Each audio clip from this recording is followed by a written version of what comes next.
If you tell me you've got a desire, I'm all in. Do you want to grow? Absolutely. Take notes and make sure it improves your business. Everybody wants to grow. You deserve to grow. You don't pitch to investors to try your luck. You pitch to investors to win. If it's not challenging, I don't think it's worth it. The right advice to give in business is validate the idea first. Most of you out there who want to grow, your issue is just starting, isn't it? It's important that people just follow what they want to do. It's an opportunity of a lifetime for all of us. The podcast is not about them growing, it's about them helping others grow. Hello and welcome to I Want to Grow, and I Want to Grow is just about that. Everybody wants to grow. You hear it from me every single week. But like our guests, I tell you all the time, our guest is a little bit different because they're wanting to help others grow. They're helping others succeed. They're helping empowering. So these are all the things that our guests are doing with other people. And that's why they're on our show. So enjoy the show. Welcome, Sheena. Thank you so much for coming and joining us on the podcast today. Oh, it's a pleasure, Steve. It's good to be here. It's lovely, and for those people that say, "Oh yeah," like like Elizabeth this morning said, "Oh yeah, I remember you from the Formula One." Yes. Yes, that's going back that some was time. that was going back 2021. That's when the first time Qatar hosted the Formula One. It was a really good one. Yeah. It was a good one because we interviewed Michael as well. Yeah. Coach of Daniel Ricciardo. So that was a good one. Yeah. You organised all of that. I did. Yeah. Connections. Connections. So I've loved your journey. We talk it together on and off for quite some time. Do you want to just let people know what you do? Okay. Varied, actually. I'm now a lecturer in crisis and emergency management in Qatar. Called a consultant lecturer from the University of Central Lancashire. So what I'm doing now is helping the future emergency planners, training the future emergency planners for Qatar. That sounds very quick and very kind of. But actually, the importance of this is so grand, it's unbelievable. Well, it is. I mean, we look at my background is I started out in the police in the UK. And there's something, when I was a kid, what I loved doing was taking risks and finding out how to mitigate those risks. So if I climbed a tree, I wanted to know how to prevent myself from falling out of it. And quite often I fell out of trees. And I soon learned that, if you can avoid a risk, avoid it. So don't climb the tree unless you are prepared to fall out of it. Yep. And if you're prepared to fall out of it, make sure that when you land on the ground, there's a mattress. So you make sure you've got your mitigation. And I picked up on this really early as a child, very risk conscious, very odd. I was a bit odd, I guess. I didn't collect stamps and bugs and things like that. I was more interested in understanding danger. But that's helped you, and it's so strange how this happens to us sometimes, because that with the way that your career has developed, it was absolutely perfect. And you could look up and say, was your whole career defined back then? I think so. I would definitely say so. It's funny how all the careers I've had with the police, which is inherently a very risky job, but it also helps people. And I like to help people. And from there, I went on to the Emergency Planning College in the UK, working for the UK government in, I think it was the Cabinet Office at the time. And I learned then how to train and how to articulate what I've learned, what I know, to people who want to find out. How do they write emergency plans? How do they write exercises? How do they understand risk? So I started teaching that, and then I went into the NHS. That's the National Health Service in the UK, and health has been my major project for a long time now, double figures now, it's a fair number of years, because health is such a complex environment. You have the administration, the admin side, and then you have the clinical side. And all of this has to work together at a time of an emergency. And it was my job to make sure that all the plans were in place, all the people were trained on how to respond to an emergency, whether that was something that happened outside the hospital or something that happened inside, because we can generate our own emergencies. And I also, when I was going through that process, I had to be able to communicate effectively from the top of the organisation right down to the bottom. I had to be able to influence people.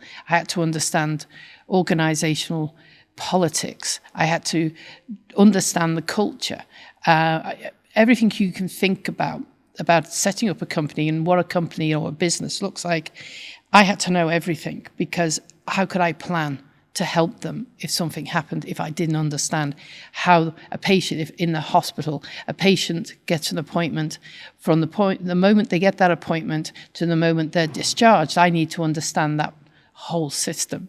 And those of you who work in health or have been a patient, you will know how complex it is as a patient. There are so many different specialties, and you've got to be able to communicate and understand everything that they do. And it's something I have done for many, many years. And I came out to Qatar to work for Hamad Medical Corporation and did exactly the same there with them. And it's a complex. And I know it sounds weird, I love dealing with risk. I love the creativity of finding solutions.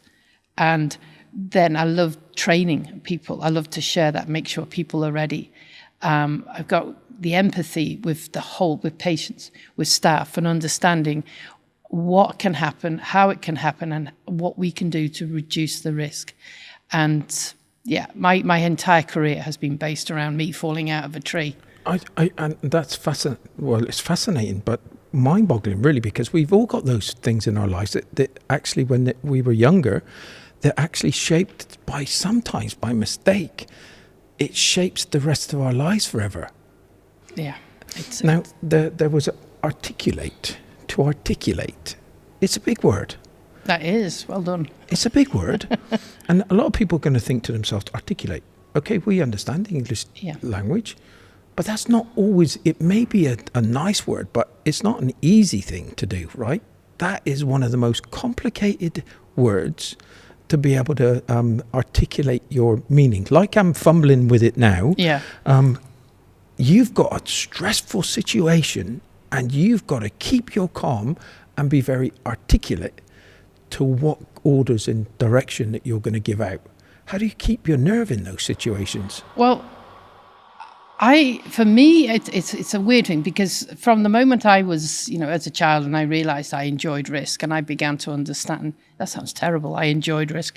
I began to understand what it was involved and work out how to solve these problems. And then when I went into my careers with the police and then all the training and then the health sector, because this is my livelihood, this is my job, this is what I do day to day, it becomes second nature. So when a crisis does happen, yes, your heart rate does elevate, your knees do knock, because the adrenaline rushes through you, but your mind is clear because you know what to do. And you are able to calm everybody down and point people in the right direction. And if the training has been correct, people will then know they've got to get their action card and they've got to read it through and follow the actions. They've got to open up the command room and they get the instructions on how to open it up and lay it out. And I always find that if you keep people busy at the time of a crisis, it calms the situation down. It stops them getting out of control and starting to get too anxious and running around headless. I don't know what to do, I don't want to do. But giving them things to do. And then, because there's nothing worse if you are leading the response to a crisis, you need time to think, well, what do I do next? What's next? What's next? And you need to make sure those around you are occupied doing something to help, but at the same time keeping them calm, because otherwise you're going to be constantly running around, patting people on the head and telling them, no, you're going to be fine, which distracts you from what you want to do. So what I'm trying to say here, I don't know if I articulated that at all, but the thing I always say, it's training, it's understanding, it's communicating risk. People know what it is they've got to do, and it's second nature. Two things I want, because I know second nature, because I can remember sometimes when I was late for breakfast and I had 3,000 troops to feed that morning. Oh my goodness. Oh my goodness. Now you might think, oh, that's not the right. No, that is a crisis. That's a crisis. You do not feed how many troops? 3,000 troops. 3,000 troops. Can you imagine not giving them their fried eggs? Oh my gosh. God. That is actually quite. That is a major crisis. You're going to jail, basically. Well, you're going to lose your reputation. 100%. The big thing with it is, the funny thing with it is, and there's been other instances, not just from cooking of breakfast, but there's been situations where I think that the learning this from the kitchen perspective, that you don't achieve anything by flapping. No. You don't achieve anything by the chicken and the head cut off situation where you're flutting around. You bring them down from the ceiling. That's what we always used to say. Bring them down from the ceiling and get them focused. Yeah. So I suppose this is really important for you. But who's the one that gets you focused? Is it just because you've trained it and you've experienced to a certain degree, but you have this vision that you're going to fulfill? I would say that I'm very comfortable with crisis. When I say that, I mean it means that when it happens, it doesn't freak me out. It doesn't alarm me. I just look, well, what is it? It's a problem I need to solve. And it seems very second nature to me to do that. So everything from the moment falling out of that tree as a child to where I am now has all led, is fed into that and that ability to be calm. And if everybody has enough information and understanding of what they're facing, they are calmer. That's where communicating risk is important. So if something bad could happen, you then do that. Now, with this, as we were talking about this, there's another word that you used, which was creative. How can you be creative in all this? How can you look up and say, I think this could look a little bit better, or that I could achieve more like this? Because that's my creative. How can I improve things? But how can you be creative in this industry? Yeah, well, my creative doesn't involve painting or colours or anything of that nature. My creativity is looking at, how do I solve this problem? And if you are in the middle of a crisis, in the middle of a disaster, you don't have everything you need around you. And you have to look at what you have and use that creatively to achieve what you want. Now, if you look at Apollo 13, if you look at what happened there, those astronauts, they had a problem up in their spaceship. Yeah. And the only way they could solve that problem was with what they had in that spaceship. I think it was called a shuttle. Maybe not correct, using the correct term. Shuttle is a good one. And so the engineers back in Houston, they had to put together a solution from what the astronauts had in their spaceship. They had to get creative. That's my creativity. It may not look pretty, but it is actually use whatever you've got around you to get yourself out of that situation. No, it's fascinating stuff. Now we're going to come on to some other things which I'm going to love talking about now. You're planning on becoming, so you've got these crisis situations. You're teaching people how to handle these crisis situations. You've handled crisis situations. Luckily, everything went fantastically well with the Grand Prix and the kind of the World Cup, and you were all on standby.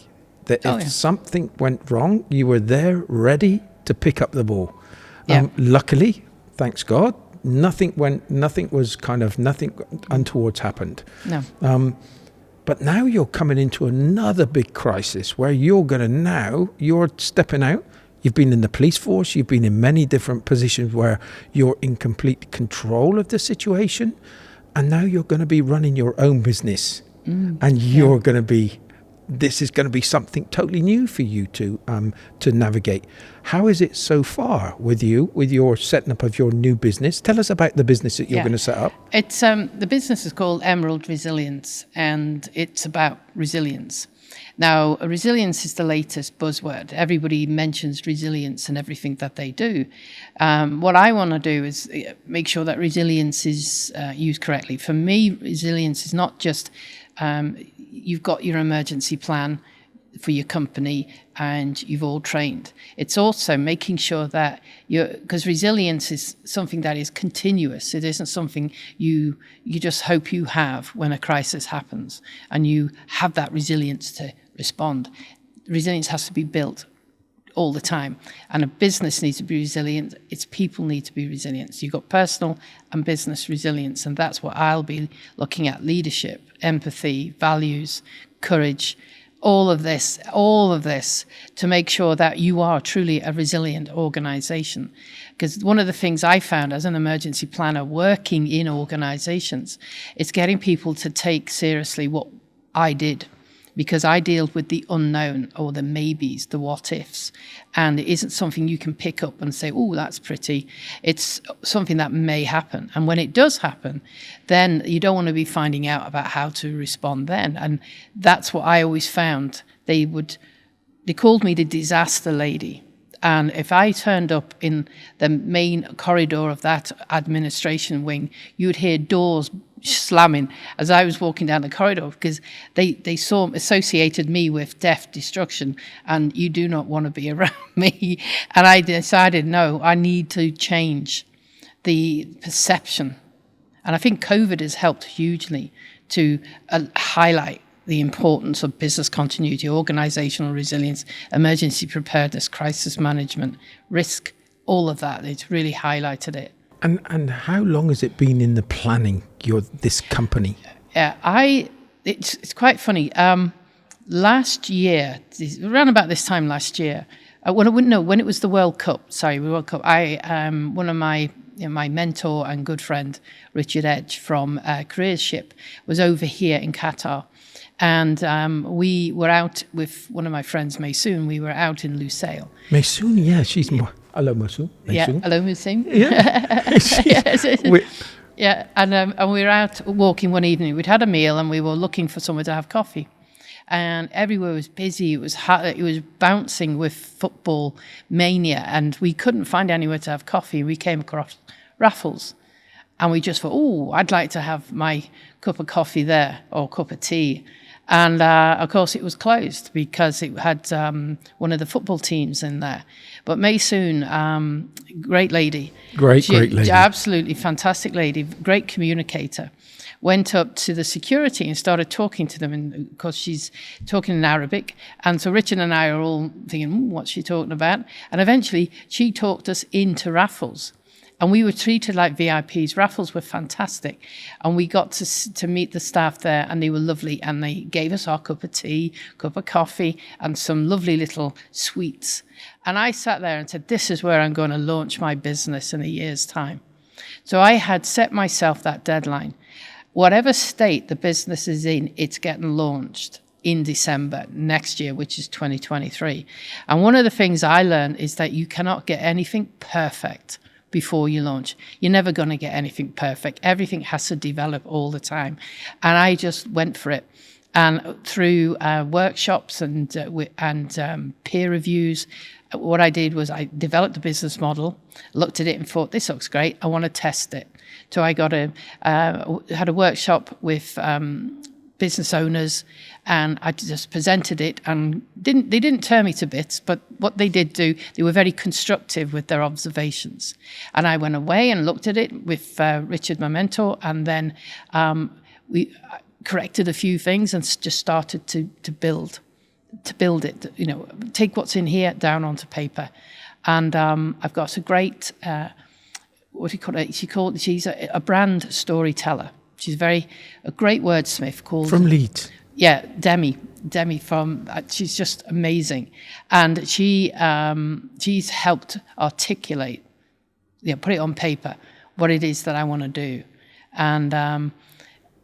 how important was it to put it on paper and to visualize it? It's very important, because if it's in your head, it's just a dream. That's how I look at it. And dreams don't get you anywhere. You have to make it happen. And one of the things I said that day, it's sitting in Raffles, I'm gonna launch from here. And the moment I said that, I put the ball in, started the ball rolling. I was determined it was going to happen, and it's serendipity. Richard was still here in Qatar a few days later, and he's at the Four Seasons, I think, on the beach.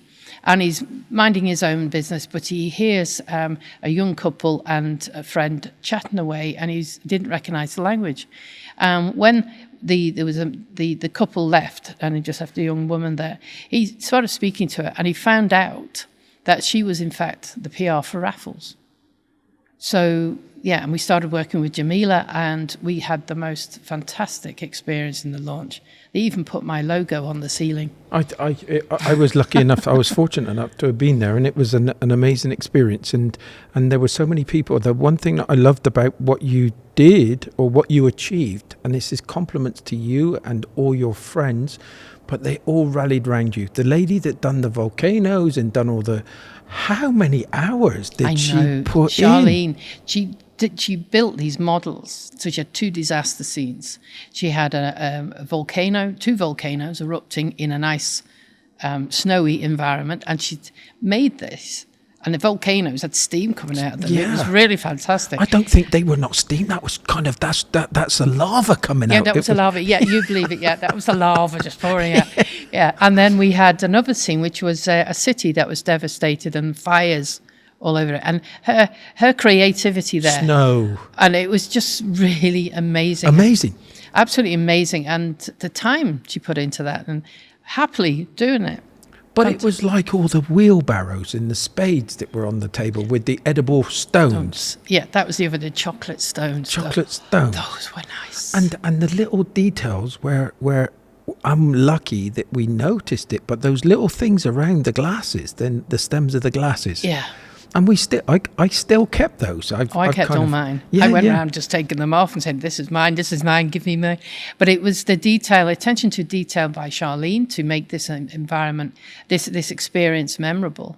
And also the way that Raffles, I was in Le Artisan, the restaurant there, the French restaurant, and they created a drink just especially for the event. They went away and mixed this drink.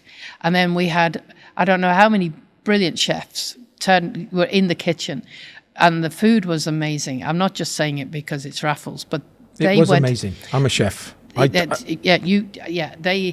went here and then they went above. Yeah. And that enhances their reputation. That makes it, I want to go back. I want to go back there and just have a meal. To those, and it was all about the detail, which is all about your job, which is all about the kind of crisis moments. It's all about the detail. It's all about dealing with things. It's a detail. And it's making those extra things that are going to make a difference, a huge difference. As you said, the cocktail at the start, which was alcohol-free. Of course. Which was very nice, and it had the smoke coming out of it, and it was a smoky kind of, it was wonderful. And then I remember the consomme, the thing at the big, with the foam and the ravioli, and it was a spectacular event, and there were some wonderful people all there to celebrate your launch, and which was credit, and the amount of work that people put in was incredible. Those things now is that okay, so you've had the launch and you've put everything down on paper. Yeah. Is it like planning an operation now? Is it like with setting your own business up? Is it like looking at all those kind of opportunities or things that you've got to consider?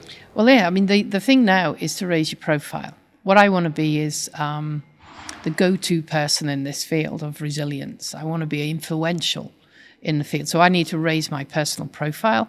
I need to raise the company's profile as well. So now I've launched, I'm now in what I call my phase 2, which is now making sure that the products are ready. So we start out with free products to draw people in. And so they experience those free products. And what I want people who do that is to get feedback from them, because I want to find out, is it right? Does it suit you? Is there something missing? Is there something else I could do? Because I'm going to have online courses as well, because we'll do bespoke training, but we'll do online training as well. And so that's sort of the first thing for this year, is to get the free products out, understand your client base better.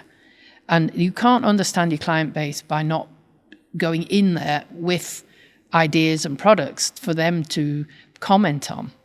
And also, I believe if you do that, they're more likely to become more loyal customers, because you are letting them in at the ground floor. You are being vulnerable. You're showing, you're developing, you're learning, and they're helping you. But this must be in the 2030 vision, right? This got to be, because I'm just looking at it, the things that you're saying.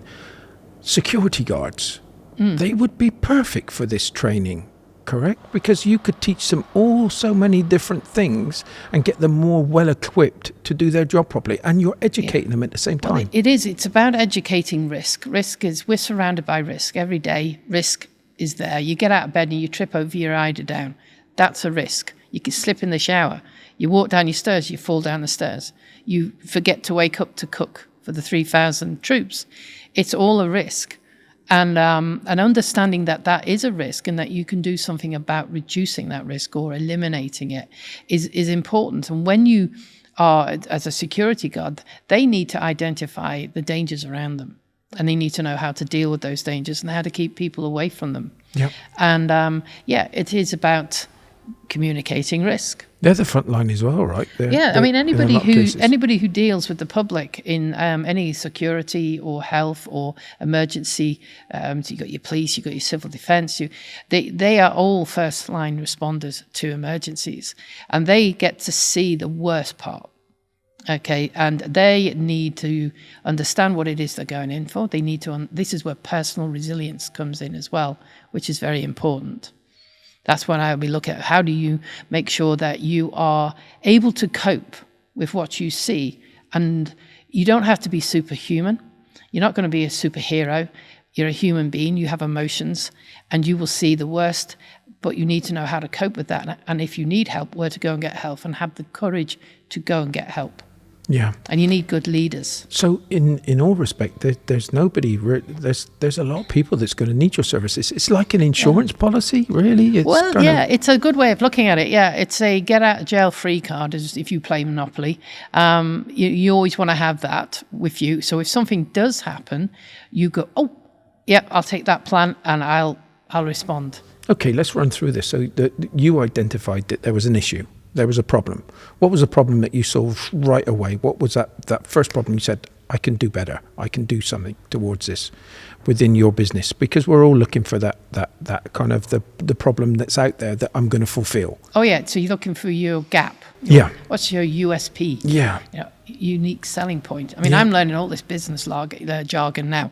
And what's your USP? What's your elevator pitch? I haven't quite got that right yet. The biggest thing that is like what is the problem that's out there? Identifying the problem, and not a lot of people identify the problem good enough. Not enough people know the solution properly. And was there a real need for this with their potential customer? So those are the evaluations that obviously you looked at, and you said, hold on a second, I'm going to maybe at one stage, I'm going to walk away from this, and I'm going to run my own business. Yeah, I all the years that I spent in emergency as an emergency planner, and trying to always get the plans done, the training done, the exercising done, always having to push uphill, and I always referred it to, it's like pushing water up a hill with a rake.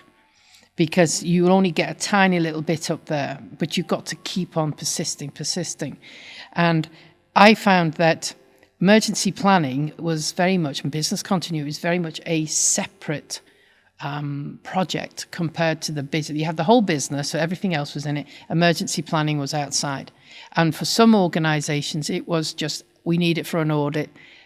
Hire an emergency planner, they'll write a plan and we'll just tick the box. They didn't take it seriously. And I came across that through all my years.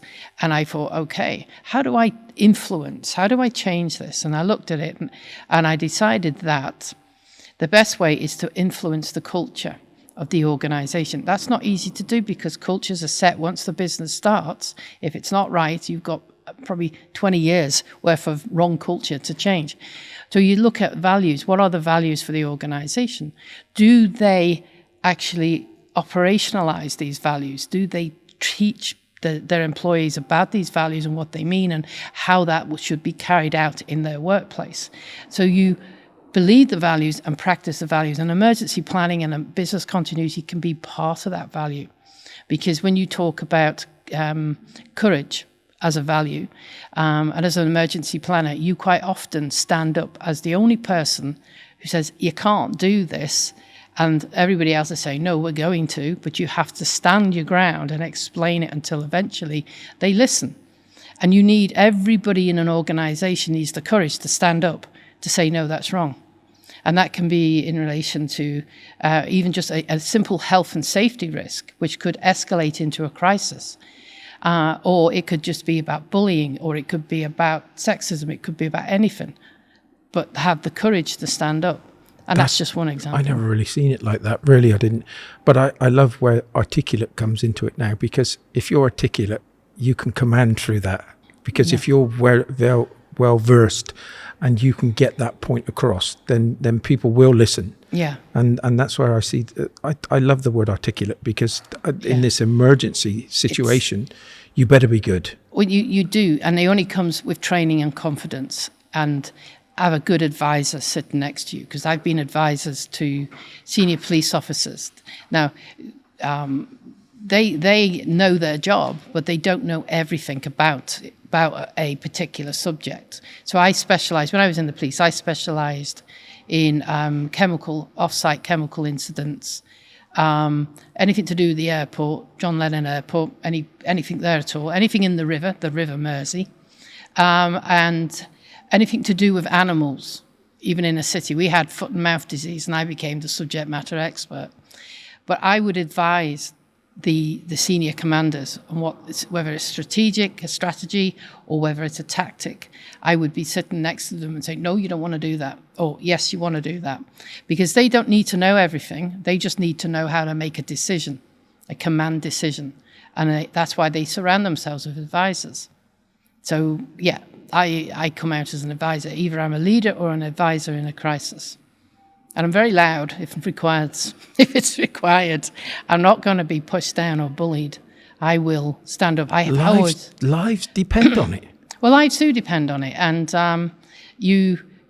when you look, if you are the students that I teach, they're looking at emergency management, what's happened in the past, looking at case studies and identifying why did that go wrong, what could they have done better, and how can I put that into Qatar to make sure it doesn't happen in Qatar.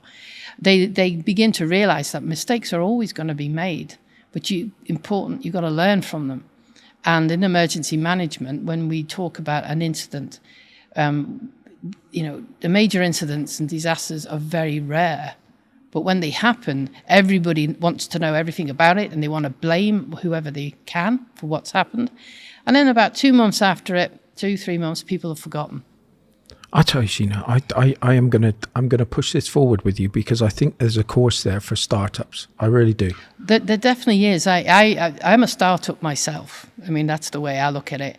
And I say to myself, okay, I'm one person. What happens if I don't make sure I have any associates who can take over for me if I'm ill?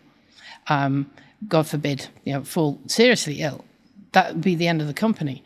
Where am I going to run it? Do I need to have an office? If I have an office, what happens to that office? If that office is flooded or burnt out, where do I go? How do I keep it? Where do I store my information, my client base? How do I keep it safe because of data protection? There's all kinds of things, and that's just one person. I believe this too, and this is why I've said it, because I think that there needs to be the type of course like this, because you've got everything from the financials. Have you looked at your financial properly? Have you not evaluated them properly? Well, this is it. When you look at what happened during COVID, a lot of big organisations, particularly in the tourism, they didn't have a contingency fund. Their organisational resilience was virtually zero, and they thought the best thing to do was sack everybody and just keep a bare minimum of staff on. And then, of course, you hope the industry's going to recover. And it did recover. It recovered really quickly, but they didn't have the staff. And we saw all the queues at airports for security, etc. So if you have set up a business, you need a contingency fund to cover the unexpected. But it adds value to your business, because if you've got these things in place, then people are going to take you more seriously. They're going to look at you in the way that you've planned your operation and your business and your future. Yeah. And they're going to look at it and go, something, you've got something really special here. And sometimes we just don't value that. We just don't value. We have no insurance policy in place. Yeah. Well, you've got to build a reputation, and you want to have trust. and you need to build trust. But you can lose your reputation and trust very quickly if you don't have measures in place to keep your business running regardless of what happens. And it's something that even if you're a sole trader, you have to make sure that you do this. Otherwise, if something happens and you lose your customers, because we're all very fickle customers. If what we're used to isn't there, we get annoyed and angry, demanding, and then we'll go and find somebody else. We had going back to my chefing, we had one statement, and that one statement stayed with me for the rest of my life. Well, there's a few of them, but the biggest one was, you're only as good as your last meal. Yeah, that's so true. You could have done 10,000, 50,000, 100,000, 1 million meals. Yeah. But you're always going to be remembered by that last one. Well, that can determine your legacy if you really make a mess of it. And, you're going to make mistakes as you're building your business. I'm going to make mistakes. Of course. And the thing is to learn from them and don't hide the mistakes. Yeah. Don't hide what you've done. Don't try and pretend nothing happened, because you always get found out. You always get found out. Well, it is. I mean, you look at social media 24/7, and they're always looking for somebody to tear down. I call social media the cesspool of humanity, because when you look at it, it's some lovely stuff happens on it, but when they go for a person, it is vicious. It's awful. I think it's like I try to stay under the radar. Okay, we're getting more and more popular with our podcast, but I try to stay under the radar. I try to, I stay in a safe zone. You know, I'm not going to go over any confrontation.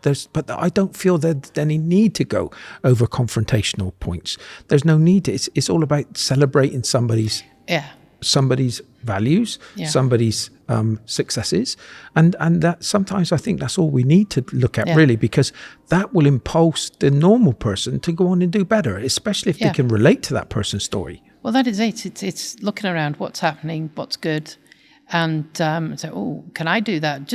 And one of the things that I learned very early on when I was putting together the business during this year, I looked at my competitors, and there's hundreds of them, thousands of them all over the world. And when you see that, you go, oh, how am I going to fit in here? How am I going to be different? Oh, I don't know. Can I do this? And you start to doubt yourself, because you think there's always too many people there. They're already doing what I want to do. But then you look at what they do, and then you say, that's good. Oh, that's terrible. I won't do that. And then you start to, your USP starts to form in your head. And the good thing is about getting it down on paper is talking to somebody like a brand storyteller. Because I talked to Demi for 2 hours. I just poured out everything I was thinking. And then what she did was put it all together in my story and blow it. There was my USP right in front of me, and I suddenly realized, I'm not saying I'm better, but I have a different viewpoint, and I'm going to go for it, and I'm going to do a little bit of disrupting to get where we need and raise the profile. I think you are gonna, and I'm saying I'm closing the show right now when I don't want to close the show.